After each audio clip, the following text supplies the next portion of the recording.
Alright, YouTube, let me get straight into it. Everything you need to know about the overhead press to make sure it's a more efficient lift. So, we know that gravity works in a straight line up and down. This means that a barbell must move in a straight line up and down over the center of your foot, right? Think of where the midfoot is. Look at your foot, right, and draw a line across where the middle of your foot is. That is the most balanced part of your body. That's why in the overhead press, the squat, and the deadlift, the bar must move in a straight line up and down over this line, over the middle of your foot. Now this is quite hard to accomplish in an overhead press because the bar starts in front of your body and it's quite high up. It's not starting in front of your body on the floor, it's starting basically from a hanging position, right? For this reason, a lot of times when you overhead press, one of two things happens. The first thing is people start here, they're ready to overhead press, and their hands extend out in front of them, and they end up locking out weights, they end up pressing weights out in front of their body instead of going straight up. Remember what I said about gravity, right? It works in a straight line up and down.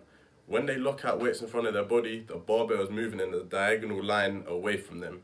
This is very inefficient and it's an energy leak. You're wasting energy and you're wasting strength trying to lock something out in front of you. Anything that goes in front of you is a lot harder, right? Now the second thing that happens is people start here, they're ready to overhead press, but the bar moves in a curved line behind their head. So they press it, and then to make sure the bar doesn't go out in front like that, they press and they consciously think about pushing the barbell back so that once they've fully extended, it's resting on top of their head, like above their head. This also isn't good because although it doesn't create a moment arm, it's a similar effect. The bar isn't going straight up and down in a straight line. It's not an effective bar path. So what solution do I have for you? It's very simple. Before you overhead press, when you have the bar here and you're about to press, this is what you do. You take a deep breath and you contract your quads, your glutes and your abs. Make sure they're contracted, make sure they're tight, and you push your hips forward, and on the rebound, as your hips are coming back, you press the bar up.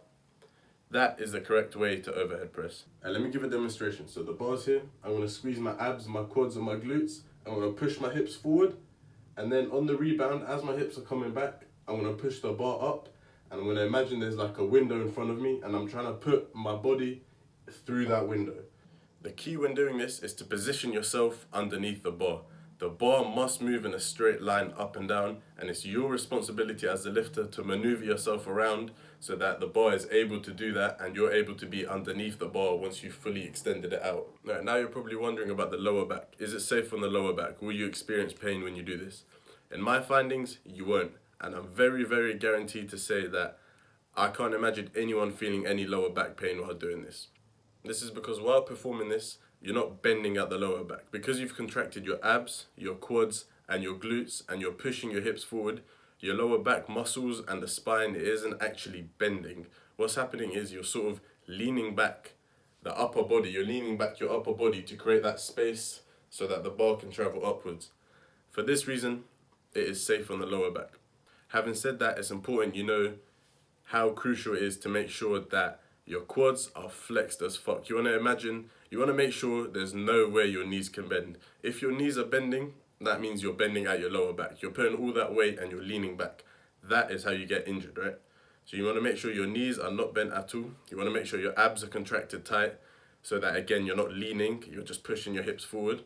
And your arse, your glute muscles, you want to make sure you're contracting that as if you're trying to hold in the fattest shit of your life.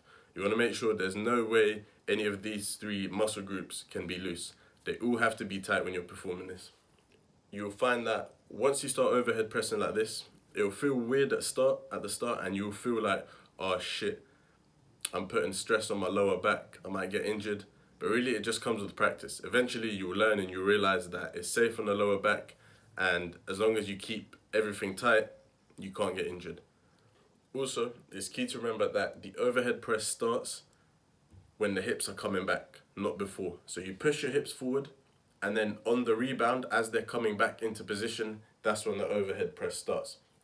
By doing that, essentially, like I said before, you're moving out the way. You're allowing space so your heads and your neck and all that isn't in the way so that the bar can just go straight up.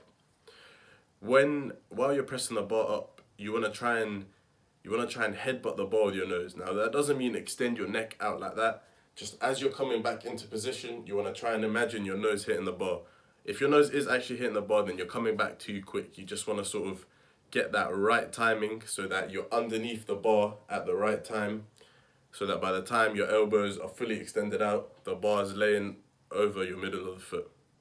Cool, that concludes everything I need to let you know about the overhead press tip. I got this tip from reading Starting Strength. If you haven't read that, I recommend you do.